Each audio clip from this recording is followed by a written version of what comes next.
I suspect that the long-term demand for general-purpose humanoid robots is in excess of 20 billion units. So we're ramping up production in our US factory, as well as building the mega factory in China that should roughly double our output, maybe triple potentially. In conclusion, we're super excited about the progress across the board. I recommend anyone who doesn't believe that Tesla will solve vehicle autonomy should not hold Tesla stock. They should sell their Tesla stock. If you believe Tesla will solve autonomy, you should buy Tesla stock, enabling the fleet to operate like a giant autonomous fleet. And it takes the valuation, I think, to some pretty crazy number. ARK Invest thinks on the order of $5 trillion. I think they're probably not wrong. And long-term Optimus, I think, achieves a valuation several times that number. So a large adoption acceleration in EVs, and then a bit of a hangover as others struggle to make compelling EVs. So there have been quite a few competing electric vehicles that have entered the market, and mostly they have not done well, but they have discounted their price substantially, which has made it a bit more difficult for Tesla. But we don't see this as a long-term issue, but really as fairly short-term. And we still obviously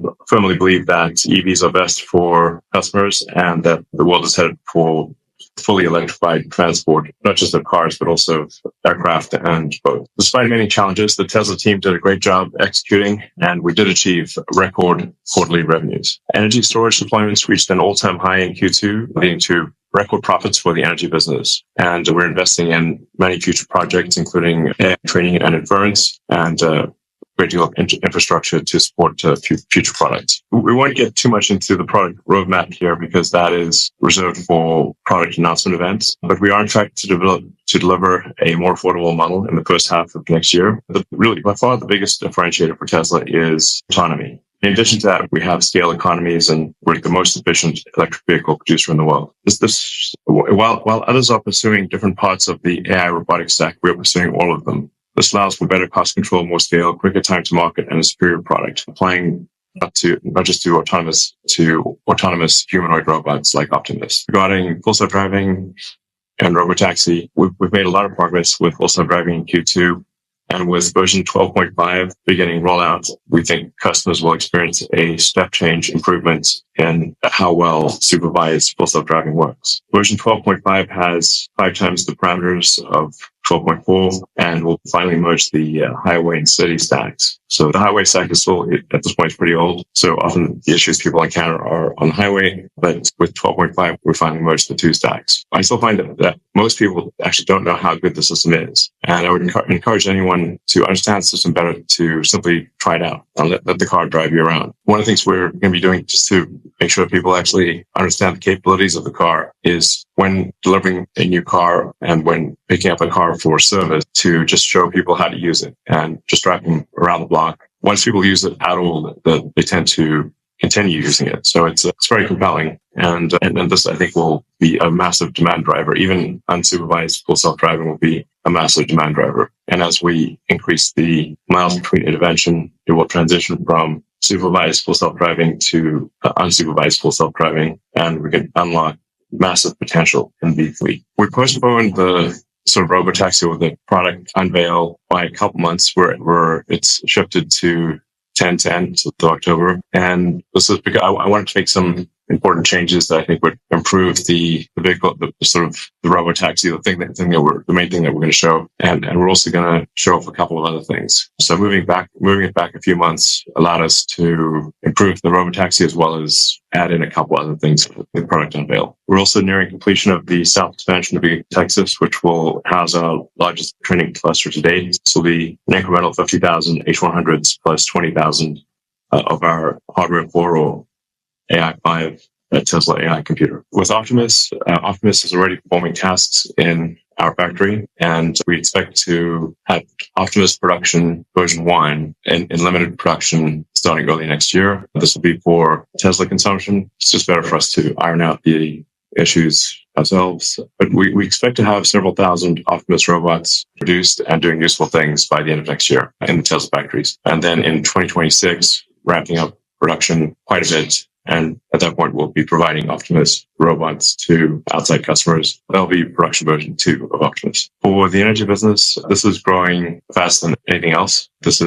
We are really demand constrained rather than production constrained. So we're ramping up production in our US factory, as well as building a mega factory in China that should roughly double our output, maybe more than double, maybe triple potentially. In conclusion, we're super excited about the progress across the board. We're changing the energy system, how people move around, how people approach the economy. The undertaking is massive, but I think the future is incredibly bright. I really just can't emphasize just the importance of autonomy for the vehicle side and for Optimus. Although the numbers sound crazy, I think Tesla producing at volume with unsupervised MSD, essentially enabling the fleet to operate like a giant autonomous fleet, and it takes the valuation, I think, to some pretty crazy number. ARK Invest thinks on the order of $5 trillion. I think they're probably not wrong. And long-term Optimus enabling the fleet to operate like a giant autonomous fleet, and it takes the valuation, I think, to some pretty crazy number. ARK Invest thinks on the order of $5 trillion. I think they're probably not wrong. And long-term Optimus, I think,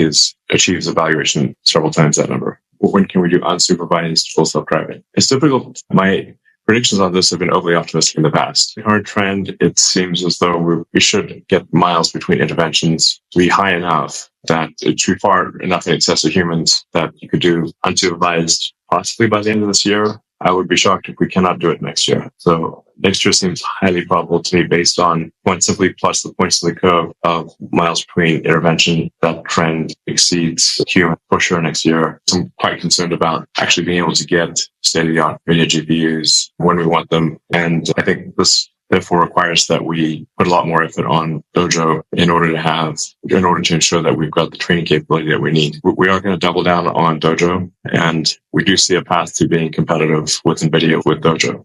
And I think we kind of have no choice because the demand for NVIDIA is so high, and it's obviously their obligation essentially to raise the price of GPUs to whatever the market will bear, which is very high. I think we've really got to make Dojo work, and we will. Optimus is intended to be a generalized humanoid robot with a lot of intelligence. So it's like saying what kind of accessories would be offered with a human. It's just really intended to be able to be backwards compatible with human tasks. So it would use any accessories that a human would use. Trump has said that there can be tariffs on vehicles produced in Mexico. So it doesn't make sense to invest a lot in Mexico if that is going to be the case. So we need to see where things play out politically. However, we are increasing capacity at our existing factories quite significantly. And I should say that the cyber taxi or robotaxi will be produced here at our headquarters in Giga, Texas. All right, thank you. Sorry, as will Optimus towards the end of next year for Optimus production version 2. The high volume version of Optimus will also be produced here in Texas. I think that there are opportunities to integrate Grok into Tesla software. Yes. So it was just, this was this big XA of a Tesla. The Tesla data centers were full. There was no place to actually put them. We've been 24/7 to complete the south extension on the Tesla big factory here in Texas. The south extension is what will house the 5400s. And we're beginning to move the H100 server racks into place there. But we needed that to be complete physically. You can't order GPUs and turn them on, but no, you need a data center. It's not possible. So I want to be clear that was in Tesla's interest, not contrary to Tesla's interest. Does Tesla no good to have GPUs that it can't turn off? The split second that south extension is able to take GPUs, which is really just this week, we are moving GPUs in there and we'll bring them online. With regard to XAI, they only want to work on AGI. So what I was finding was that when trying to recruit people to Tesla, they were only interested in working on AGI, not Tesla specific problems. And they want to do a startup. So it was a case of either they go to a startup and I'm involved, or they do a startup and I'm not involved. Those are the two choices. This wasn't they would come to Tesla. They were not going to come to Tesla under any circumstances. Yeah, 1 billion people on Earth. So that's 8 billion right there.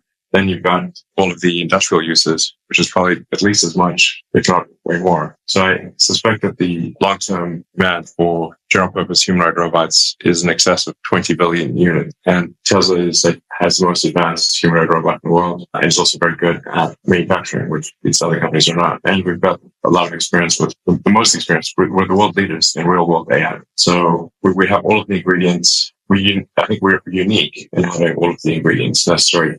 Large-scale, high-utility, generalized humanoid robots. But that's why my rough estimate long-term is in accordance with the ARK Invest analysis of market cap of on the order of $5 trillion for maybe more for autonomous transport. And it's several times that number for general-purpose humanoid robots. I mean, at that point, I'm not sure what money even means, but in the benign AI scenario, we're headed for an age of abundance where there is no shortage of goods and services.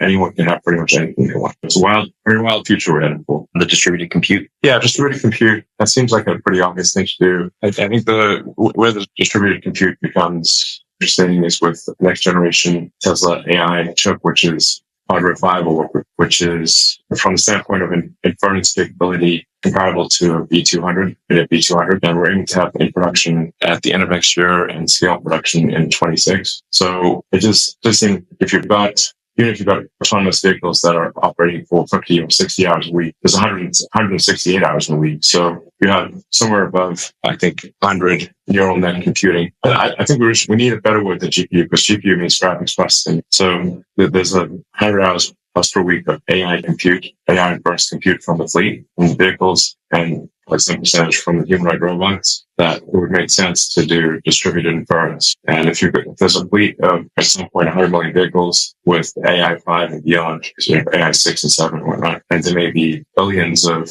humanoid robots, that is just a staggering amount of inference compute that could be used for general purpose computing. It doesn't have to be used for the humanoid robot or for the car. So I think, that's a pretty obvious thing to say. It's more useful than having to do nothing with that. You need a gateway computer too. So it's really gateway computer with cellular and Wi-Fi, the Tesla computer, and 7 cameras, or not cameras, to get a 360-degree view. But this will, given the speed at which the auto industry moves, it would be several years before you would see this. Our solution is a generalized solution, what everybody else has. If you see it like Waymo and whatnot, the very localized solution that requires high density mapping, it's quite fragile. Their ability to expand rapidly is limited. Our solution is a general solution that works anywhere. It would even work on a different Earth. So if you rendered a new Earth, it would work on a new Earth. So there's capability. I think in our experience, once we demonstrate that something is safe enough or significantly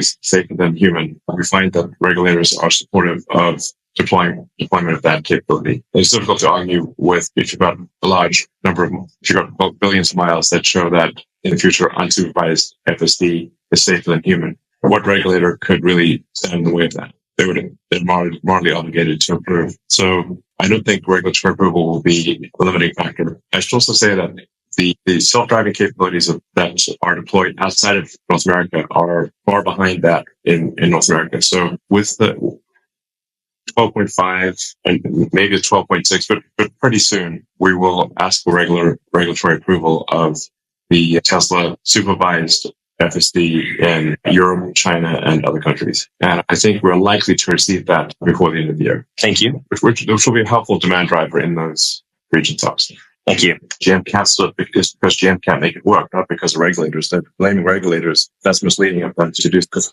Waymo is doing just fine in those markets. So it's just that their technology is not up to par. There's the sheer number of times I've talked with smart people who live in New York or in downtown Boston and don't ever drive, and then are asking me about FSD. And I'm like, you can just get a car and try it. And if you're not doing that, you have no idea what's going on. This would just be the Tesla network. You just literally open the Tesla app and summon a car, and we send a car to pick you up and take you somewhere. And we will have a fleet that's, I don't know, on the order of 7 million that are capable of autonomy soon. In the US to come, it'll be over 10 million, then over 20 million. This is immense scale. And the car is able to operate 24/7, unlike the human driver. The capability to get this basically instant scale with a software. And now this is for a customer-owned fleet. So you can think of that as being a bit like Airbnb. You can choose to allow your car to be used by the fleet or cancel that and bring it back. You'll be used by the fleet all the time, can be used by the fleet some of the time, and then Tesla would share on the revenue with the customer. But you can think of the giant fleet of Tesla vehicles as like the giant sort of Airbnb equivalent fleet. Airbnb on wheels. And in addition, we would make some number of cars for Tesla that would just be owned by Tesla and be added to the fleet. I guess that would be a bit more like Uber, but this would all be a Tesla network. And there's an important clause we've put in every Tesla purchase, which is that the Tesla vehicles can only be used in the Tesla. They cannot be used by a third party for autonomy. The entire Tesla fleet basically becomes active. And this is obviously, maybe there's some number of people who don't want their car to earn money, but I think most people will. Yeah, we find customers that they can put together a hodgepodge solution, and then sometimes they'll pick that solution, and then that doesn't work. Yeah, I think people don't understand just how much demand there will be for grid storage. They really just, like, the people, I think, are underestimating this demand by probably orders of magnitude. So that the actual energy, total energy output of, say, the US grid is, if the power plants could operate at steady state, is at least 2 to 3 times the amount of energy it currently produces. Because there are huge gaps. There's a huge difference in from peak to trough in terms of energy or power generation.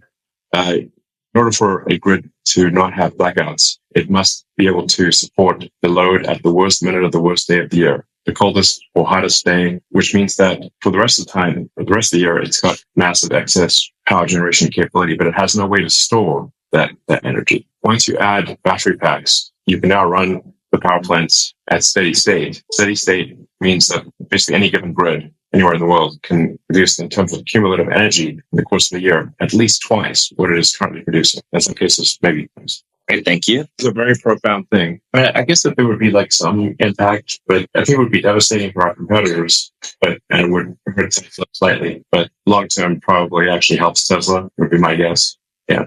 But I've said this before in these calls.